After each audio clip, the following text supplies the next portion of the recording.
Hello students, let's discuss homologous series. Homologous series किसे बोलते हैं? होमोलोगस सीरीज़ क्या है? एक ऐसा अरेंजमेंट है या ऐसा चेन है जिसमें फिज़िकल और केमिकल प्रॉपर्टीज़ मॉलिक्यूल्स की क्या होती है, सेम होती है.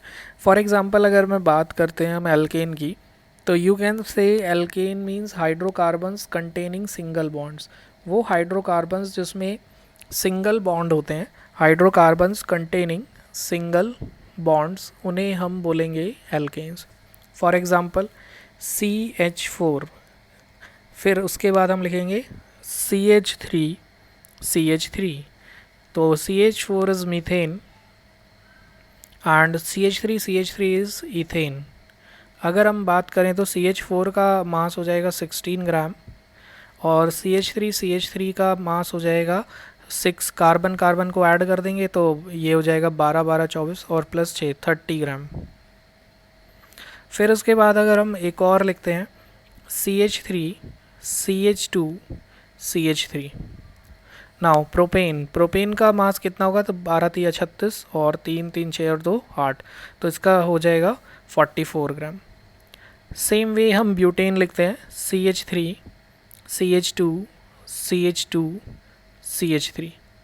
इसे भी अगर हम ऐड करें तो 12 4 ज़ा 48, 3 3 6 और 4 10, तो ये कितना हो गया 58.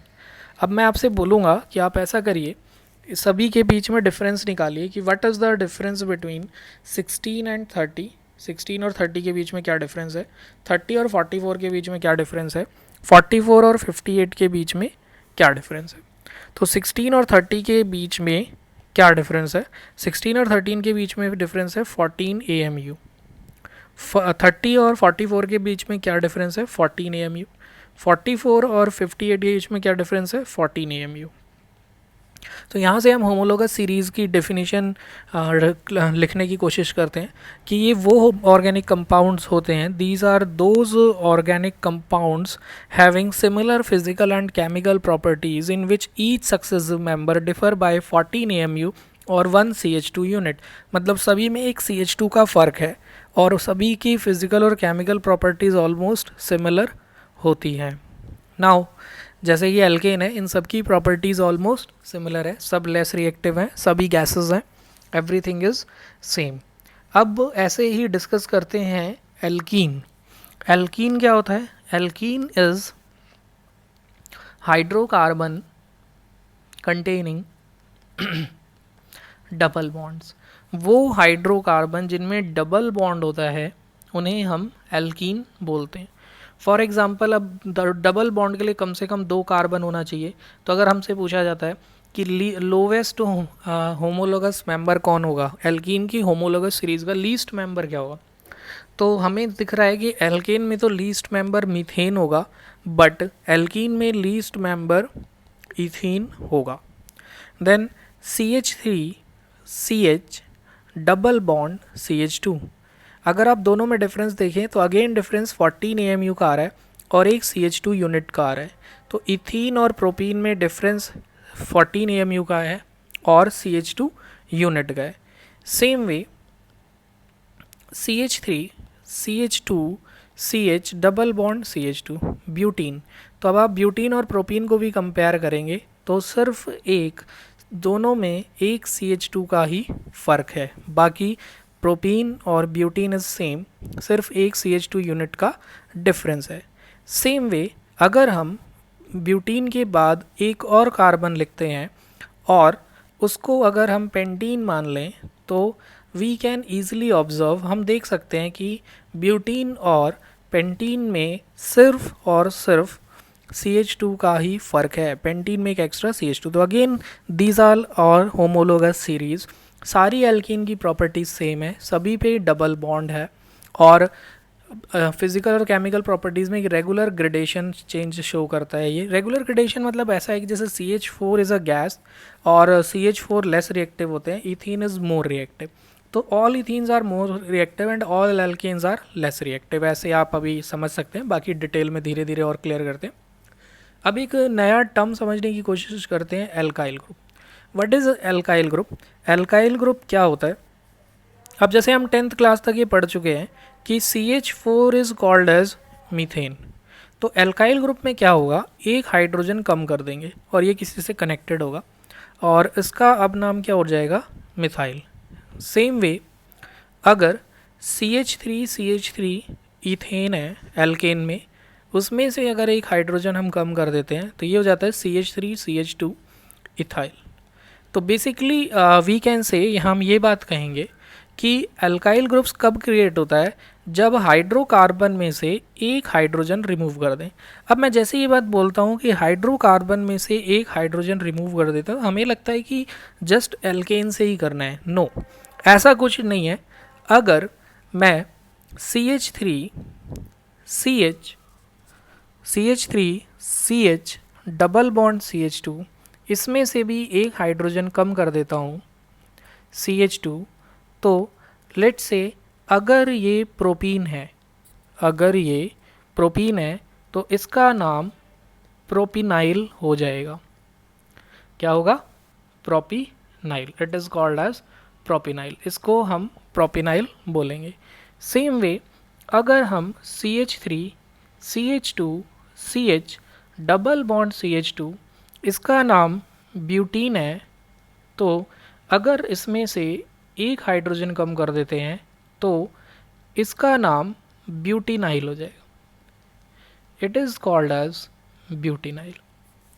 नाउ अब उसके बाद हम क्या करते हैं, after that we can say कि अगर हम एल्काइन ले लें, मतलब ट्रिपल बॉन्डेड, मतलब मेरे कहने का मैं आपको ये समझाना चाह रहा हूँ, I want to make you understand this. Alkyl का मतलब ये नहीं कि एल्केन से ही हाइड्रोजन हटाना है, कहीं से भी अगर हट जाएगा तो वो एल्काइल ग्रुप कहलाएगा। और एक हाइड्रोजन हटने के बाद जस्ट वर्ड यूज ऐड हो जाता है वाई आइल।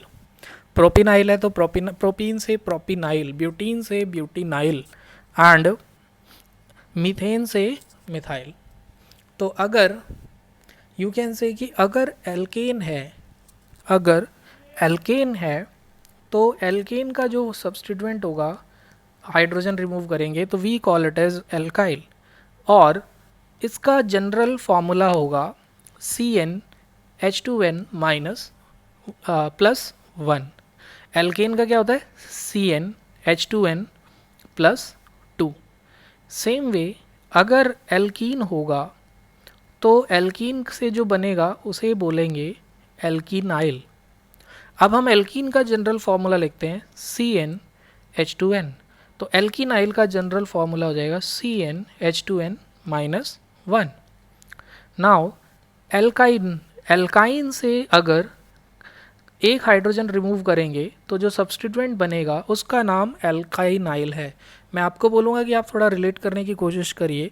तो एल्क का एल्क रहा, YL कनेक्ट हो गया, एल्कीन का एल्कीन रहा, YL कनेक्ट हो गया, एल्काइन का एल्काइन रहा, YL कनेक्ट हो गया। मीन्स जब भी उसका एक हाइड्रोजन रिमूव हो जाएगा, इन दैट केस आपको एवरी टाइम एल्काइल लगा देना है। तो एल्काइनाइल में क्या हो जाएगा, CnH2n -3, तो +1 और ये -1, तो जस्ट एक हाइड्रोजन हम रिमूव कर रहे हैं।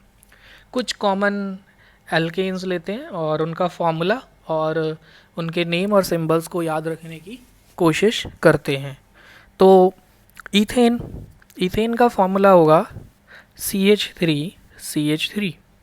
एल्काइल ग्रुप जो इसका कहलाएगा वो कहलाएगा CH3CH2 एंड इसका नाम कहलाएगा इथाइल और इसका सिंबल होगा ET।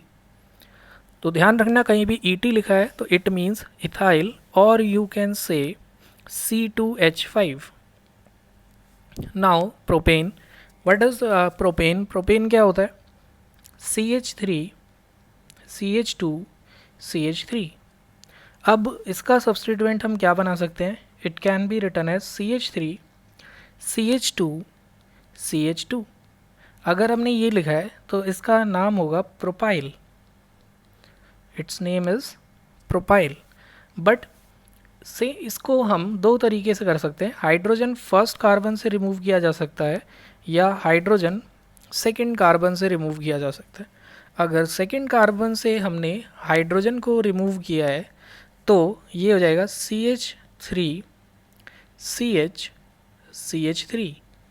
अब इसका नाम क्या होगा, it's name is iso propyl, अब इसका नाम क्या होगा, आइसो प्रोपाइल। और सिंबल्स हम क्या लिख सकते हैं, प्रोपाइल का सिंबल होगा हमारे लिए PR एंड आइसो प्रोपाइल का सिंबल होगा IPR। Now same way butane, अब आप अगर ब्यूटेन का फॉर्मूला लिखना चाहते हैं तो ब्यूटेन का फॉर्मूला होगा CH3 CH2 CH2 CH3। इधर भी दो केसेस होंगे, वो दो पॉसिबल केसेस क्या हैं हमारे पास, या तो फर्स्ट कार्बन से हाइड्रोजन रिमूव हो या सेकंड कार्बन से हाइड्रोजन रिमूव हो।